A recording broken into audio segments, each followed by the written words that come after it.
And speaking of Alyssa Lang, how you doing, Alyssa? What's up, Mike? How's it going? I'm doing well. I'm doing better that the Gamecocks are winning. It's a more peaceful Gamecock Twitter/X and the message Me boards. I too, mean, I wouldn't say if it's we're being all honest. kumbaya right now, but things are a little bit better when they're winning. But you understand how that goes.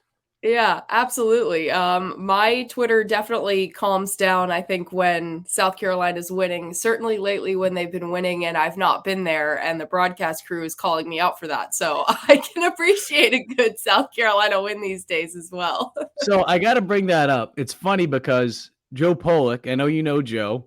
Joe actually was the one that screenshotted that. He was actually listening to the show a little bit earlier. Not sure if Joe's still in here. I know he's going to the game tonight, women's basketball, big game against Clemson. But then Jamie's asking, is Lang doing our game on Saturday? There was a stat on TV, the last 6 games. So I gotta ask you this, okay? One, you weren't even doing the game this past week, and you're out here catching strays. Yeah. So when Joe tweeted that, was that the first to your knowledge of that, or has this been something that your coworkers have been giving you some crap about over the last couple of weeks? So I'm going to peel it back a little bit for those who don't keep up with the broadcast crew assignments, which is most people, right? Like, I'm not saying anybody should. We're the only ones who really do. And to kind of correct that stat there. So the guys who are calling the Vanderbilt game, Taylor Zarzer and Matt Stinchcomb, they're my typical crew. So we get assigned our TV crews at the very beginning of the season. And for the most part, you stay together throughout the course of the year. There had been some movement over the past few weeks, so I got moved up to the crew on SEC Network Night, Prime Crew with Tom Hart and Cole Kublik. So I wasn't with Taylor and Stinch this past weekend as they were calling the South Carolina Vandy game. Now, this became something we've kind of been joking with Coach Beamer about because seemingly when the three of us lately have done these games, they really haven't gone well. Now, I'll defend myself and say the sample size for us hasn't been great. Like, it's not like we've been calling cupcake games. For South Carolina, we had Notre Dame last year, Florida this year, Missouri this year. Obviously, Missouri, a very talented team. Florida, I don't know, we're ready to talk about that game yet at this point. So I wasn't there, like I said. The crew went back and I guess tallied probably alongside Steve Fink because usually our great SIDs help keep track of these broadcast stats game to game. They went back and found that when the three of us do a South Carolina game together, South Carolina's 0-6 in the last 6 games that the three of us have called. Not me. The three of us have called, but Matt Stinchcomb had some fun with the graphic and the telestrator, and he circled my name as South Carolina was up 30 or whatever. It was like, not here today, and crossed it out. So as many Gamecock fans saw, I took to Twitter just to remind everybody that the last game that I called without Stinch and Taylor was also a win, and that was the Thursday night game last year. So I not on the game this weekend.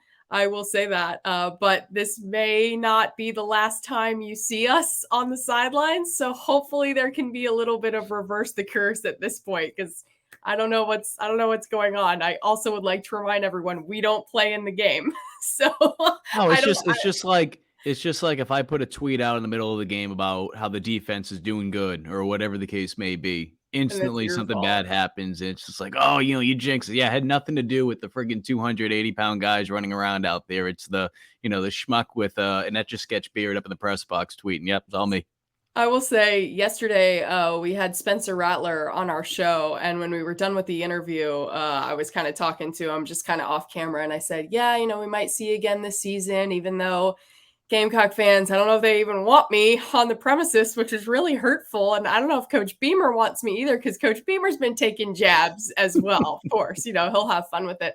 And Spencer was like, you got to tune out the noise. Just tune out the noise. So I'm going to take those good reminders from our quarterback moving forward. Well, this team, Alyssa, they've been doing a great job of tuning out the noise, certainly over the last 2 weeks.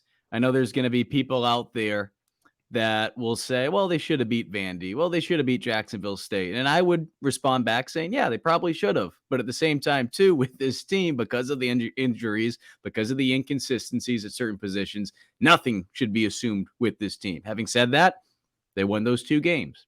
And now they're going into a Kentucky game where, and I've said this, and I don't know what your thoughts are. Kentucky, yes, they're 1-4 in their last 5 games. They've played some really good teams over that span.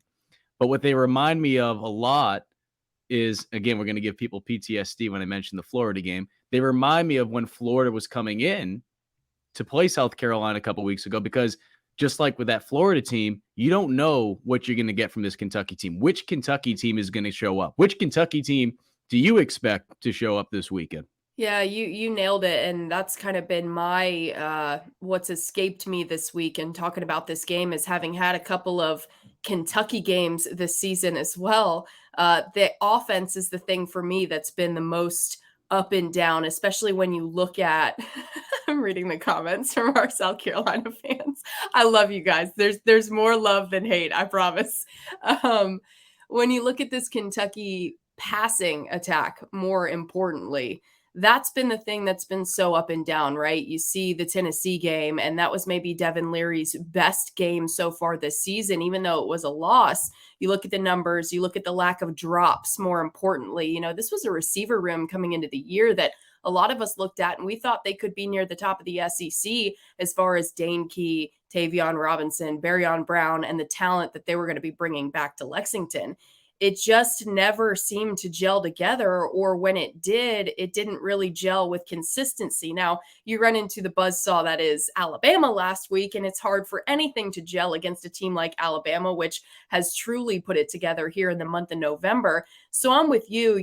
If I see a Kentucky team that comes out of the gates with Devin Leary looking consistent, finding his receivers on target and on time, the receivers being where they're supposed to be and not dropping any of those footballs, I almost wonder if we get into the type of game we saw against Mississippi State back towards the beginning of the season and seeing more of just a shootout, because we know that one thing that is consistent about South Carolina is when Xavier Legette is on the field with Spencer Rattler, typically those guys are hooking up for big type of yardage.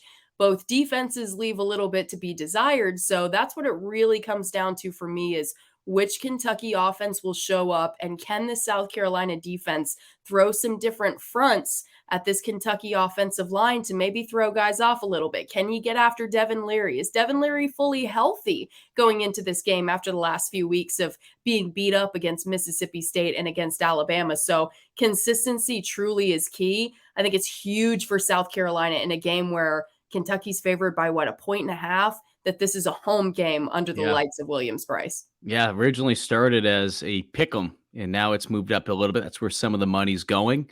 No love for Daru. Daru's going to be here. He'll be in the building this weekend. I'm so jealous I'm missing that. I know this. I mean, there was going to be concerts. I don't know if I should be saying the places, but at this point, screw it. He was supposed to do a concert, I believe, at the Cotton Gin, and then that didn't happen. And then CB18/Breakers Live, and I'm probably going to get yelled at by Cox by 90 for sharing this now. They were trying to do it. Don't know how much he was asking for. So I don't know if it will happen somewhere else. Again, I'll probably get yelled at for sharing that, but oh well. I didn't hear anything. It's okay. Anyway, I'll tell you this, though, and this will hopefully cheer up some of those people. This is a stat. I'll let you use this stat, Alyssa. I found this stat out the other night. I've been waiting to use it. Defensively, South Carolina. We know that they went through their little turnover drought defensively, right? At home, though, in the last 2 years, when USC forces at least one takeaway, they're 9-0. Really? When they don't, they're 0-3. I'm not surprised by that at all, actually, because you think back to some of those big-time games, especially those swing games. That's usually what it's come down to, right? Or shifting that momentum, getting the home team back on your side. I mean, we talk about that every single week with every matchup we do. I was on the call for Florida at LSU a week ago. I know. Oh, I thought you meant Florida, South Carolina. I was going to say, Erlen, this might be the time to, cover your ears. Yeah, not that one, but last week. And that was something that when you play in the SEC, whether it be the turnover battle, whether it be special teams, whether it be hitting big explosives, especially if you're the road team, going to a crazy environment like Kentucky will be this weekend, that's what you have to do. Certainly if you're the home team, if you do that, you take care of business because the crowd's going to be rocking and it's going to be unbelievable for opposing teams to try to communicate or do anything in your own house. So, I mean, I'm not surprised by that stat at all, but that's also an awesome stat. So I'm a little jealous that you dug that one up before I did. Yeah, well, we talk about the need for them to be able to force some turnovers, and I get it. People have been frustrated with this defense at times this year. I get it. But from just talking to some of the coaches and some of the things you've seen this year, what is it, do you think, that's holding them back? I mean, I've mentioned just the execution part, but I don't think people like hearing that from me when I say that. So maybe if you say that or you have anything else, maybe they'll say, "Oh, Alyssa said this." Well, execution is always part of it, right? I mean, everybody who's a football fan can see the missed assignments, the missed tackles, not being in the right place at the right time. But I think for South Carolina, and so many times this year, it's come down to a trickle down effect in a way. It's come down to an issue with a lot of guys who are just plain old young and haven't been out there for very long. Guys who are getting their first real SEC reps in the fire, baptized by fire here in the SEC. And sometimes you're going to have a little bit of a drop off there. I think obviously depth has become an issue too, with some of the injuries that South Carolina just as a team has dealt with from the beginning of the season to now. But I know coaches don't tend to look ahead or don't tend to, talk about next year with several games left in the season. But I've been able to talk to other coaches just around the SEC who are sort of dealing with similar problems. And it's kind of like, man, I know it's bittersweet now, and you're struggling now with maybe a true freshman safety who blew up an assignment, and all of a sudden a quarterback's taken off 60 yards down the field as the ball carrier. Next year, those players are going to be so much better for it. I look at the guys who were true freshmen last year who are now starting veteran leaders on South Carolina's defense this year. And they will sit there and tell you that just having 1 year, even 6 games in the SEC, understanding what that looks like, experiencing the bullets flying. Nicky Manwari was one of the ones who I got to talk to earlier this season, and he was like, it's unbelievable how much the game just slows down around you. When you're a freshman, it's like you are just struggling to keep up with what's happening around you. Where am I supposed to be? And not to mention actual game day. How about Sunday through Friday and figuring out what I need to do to prepare to make sure I'm taking care of my body, all the other things that go into longevity in the Mhm. SEC. So having that experience under your belt moving forward makes such a difference in that sophomore season. And I think that's been a big part of what we've dealt with South Carolina. Obviously, recruiting never stops, getting the best Mhm. players possible on the roster, which is something that I think Shane Beamer and the staff have worked really, really hard to do. That's going to take time. You look at Georgia and it's a bunch of 4 and 5 stars and they play like 4 and 5 stars, right? And that's not to knock on anybody on the current roster. There's a lot of talent there. But when you mix the lack of depth with the youth in the SEC, that can be really challenging at times. I can't recall because obviously I was up in Boston last year. I'm trying to remember if it was you. Were you on the Tennessee call? Was that Tamara Brown? No, I You don't don't have to think know it the was me. specific person. I just know Tamara because, ironically, she does the Patriots reporting.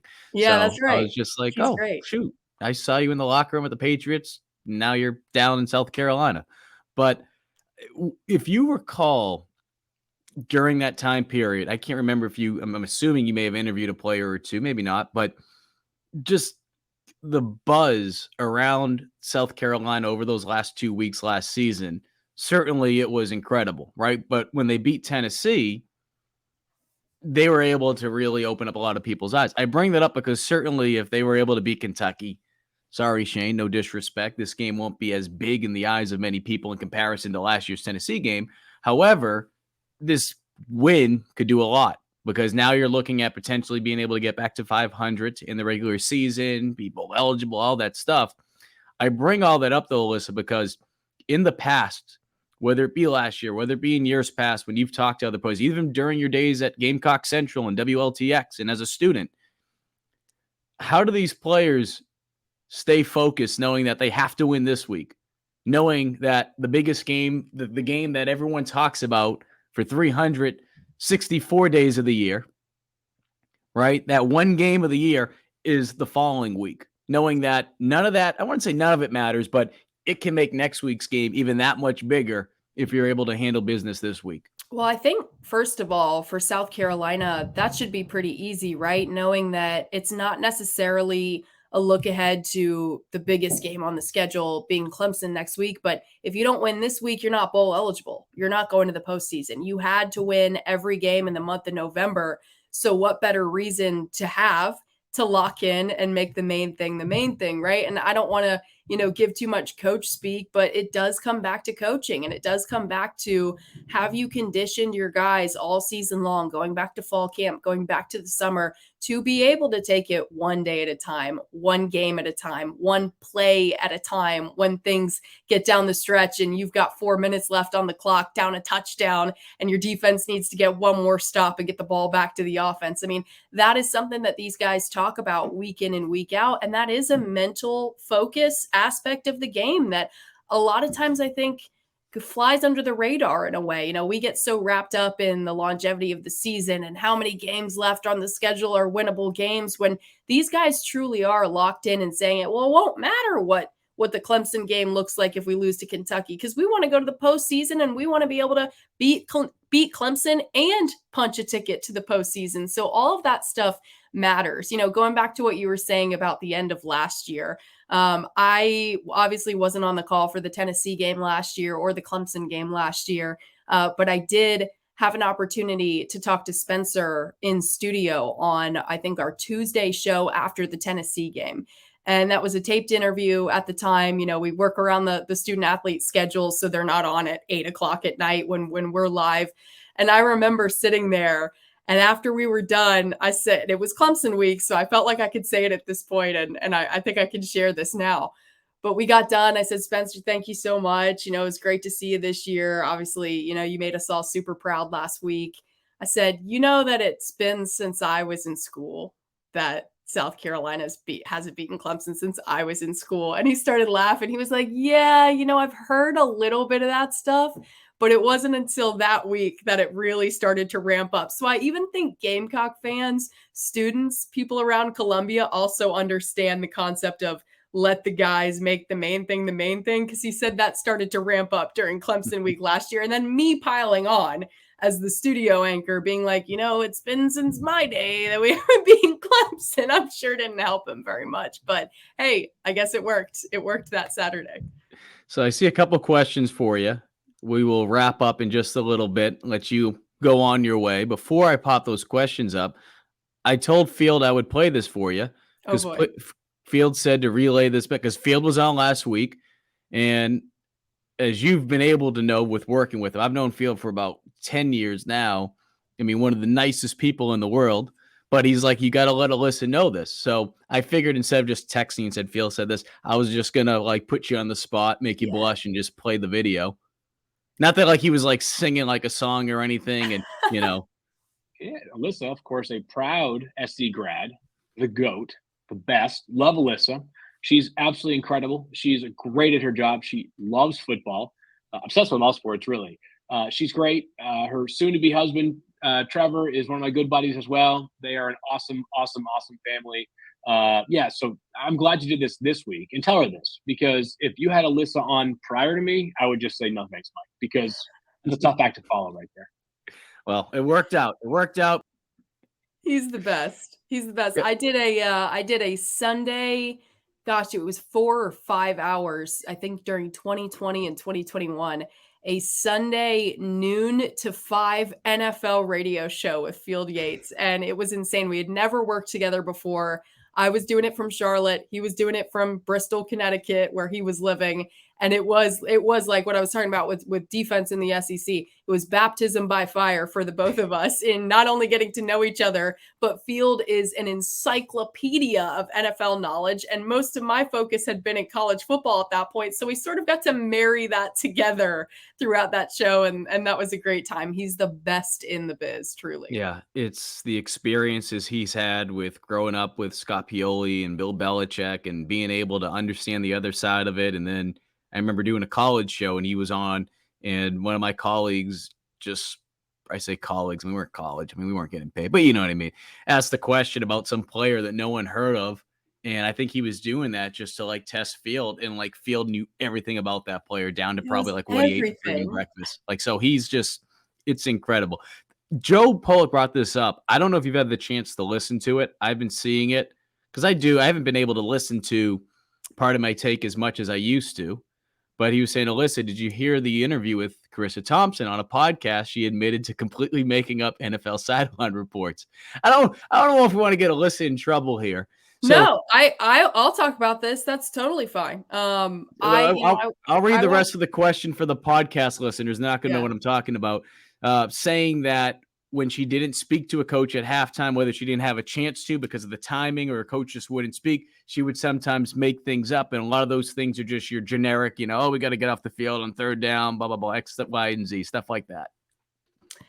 It's an interesting conversation now that's been raging across social media because of this. I will say I watch her a lot on TV. I think she does a great job hosting the NFL shows that she hosts. I was really surprised to hear that, though. I really was, because I think it, in a way, cheapens the position for people looking for an excuse to do that. I will say I have never in my life done anything like that, nor do I know. I'm very good friends with a lot of our ESPN and SEC Network sideline reporters. I don't know anyone, at least, who's ever even jokingly admitted or said anything close to doing anything like that. I had a bunch of people text me about that, obviously, earlier today, as you can imagine. And I'll say this, I've gotten some of the best nuggets or the most important pieces of information from our coaches coming out of halftime. A lot of times it's the off-camera interview, I think, that she's talking about there. Typically, you get the leading coach going off and then coming back out of the locker room, the coach that you haven't spoken to. And usually it's a little walk and talk with them, a specific question, or maybe it's more broad, whatever you think you're going to get the most out of with that particular coach, which this is a whole other topic. But being in the SEC and really getting to have relationships with our coaches helps with those conversations because they know you, they've worked with you before. There is a working relationship there. I think back to a couple weeks ago, I had the Arkansas Ole Miss game, and Arkansas had shuffled around their entire offensive line going into that game. They had started it on Monday, gone through it at practice.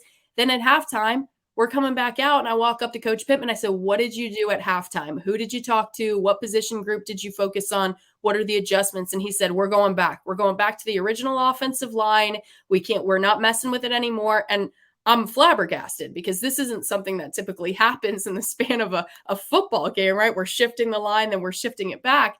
So then I stand there with him and it's like, okay, well, if that doesn't work, will you go back to the way that you started the game? No. This is how it's going to be. So one, I can't imagine making something up when you could get something like that. And there are opportunities, or there are times, I should say, where maybe the timing isn't right and you can't get a coach. My way of going about that is hitting the truck and saying, didn't get coach. Mm-hmm. I can do a report from something I had in the first half, or I can tell a story that I had prepared coming in, but I didn't get coach. My game this weekend, I'm doing ULM at Ole Miss.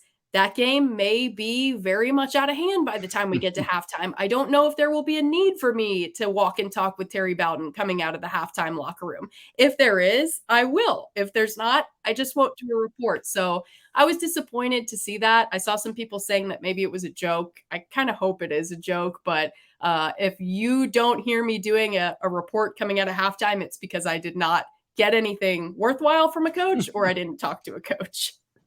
Before we wrap things up, Alyssa, good answer. Good answer, Joe says. What do you think? I mean, and I love when I tweet this out and I say, what do you guys think the Gamecocks need to do in order to win? They'll just say, well, they got to score more points. It's like, thank you. Appreciate that one. Outside of that, what do you think South Carolina will need to do this weekend in order to get that win, to make next week's already highly anticipated game even that much more anticipated? A lot of times when teams have had success stopping Kentucky this year, it has been limiting what Ray Davis is able to do. Ray Davis is a player that obviously we're all very familiar with in the SEC, coming over from Vanderbilt.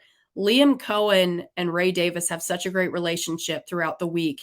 They really can get very creative with ways to get Ray the football. Again, I don't want to give too much coach speak, but stopping the run is one of the most important things that South Carolina will be able to do this weekend because of the running back that they're facing on Saturday.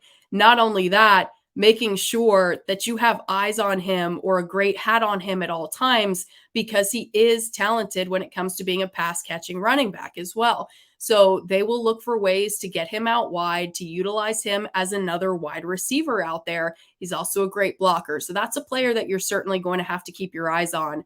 Barryon Brown is another one. Dane Key and Barryon Brown kind of go back and forth as far as opposing defensive coordinators saying that's the guy that we have to have our eyes on from a wide receiver standpoint. But I think at the end of the day, if you can pierce the big blue wall and get after Devin Leary a little bit, that is going to make a long day for Kentucky. When he's been under pressure, he can struggle with his accuracy. If South Carolina can come up with, like you said, one turnover, that bodes pretty well for them. This defense should, I imagine, have a lot of confidence coming off of Vanderbilt week. A couple of key stops and bottling up Ray Davis, I think, goes a long way for this defense. And then I would say Spencer and Xavier just doing what they've been doing. Don't stop. Whatever Dowell Loggins has been calling for them over the last few weeks, just keep doing that. I'll try to sneak one more in there because you've been gracious with your time, and I know you enjoy talking about Mike Leach.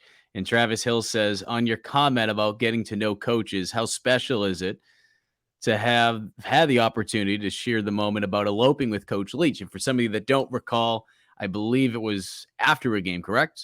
Yes, it was. After a game, you were talking about eloping, and he was sharing his thoughts and telling his kids that if they went off and got eloped, he'd pay for it or he'd give them a bunch of money. So a little backstory, you guys will be able to find it on YouTube. But for those of you who have seen it, you know exactly what I'm talking about. And we'll just have Alyssa share her thoughts on that moment, especially after the unfortunate passing of Coach Leach last year. Yeah, it really, those will be moments that I will take with me to the end of my career. I mean, there will never be another coach like that.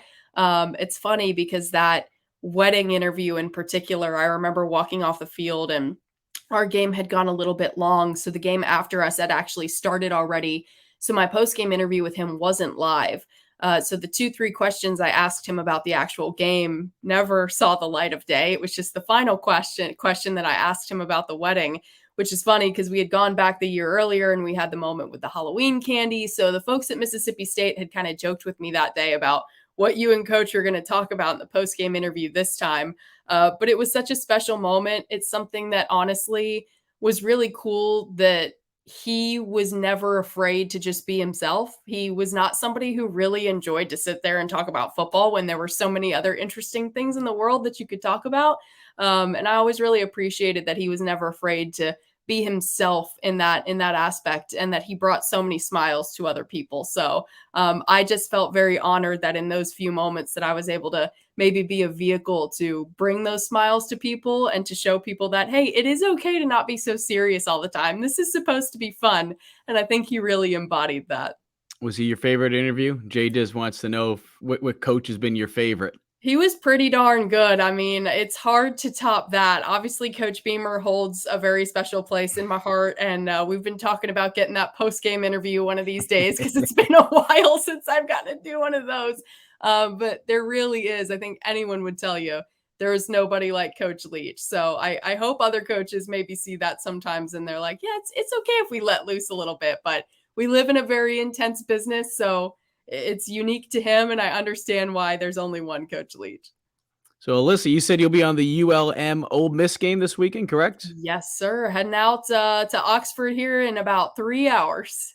And that is on ESPN SEC Network at noon. SEC Network at noon. So if you guys want to tune on in, see Alyssa watching some football in the afternoon, since I know these Gamecock fans, they've been dying to have another night game. You'll have plenty of time to get all lubed up, ready for the game. I was going to say, they'll have the TV out on the truck bed drinking while I'm working. So y'all have one for me while you're out there getting ready for the game. Exactly. I mean, I'm usually the other way around. I like to get the games done. I'm going to probably get booed now because of that. But hey, you get done, you have the rest of the day to yourself. But I understand from a fan standpoint, and that's what it's all about. Alyssa, appreciate you joining us today. Thanks for having me, Mike.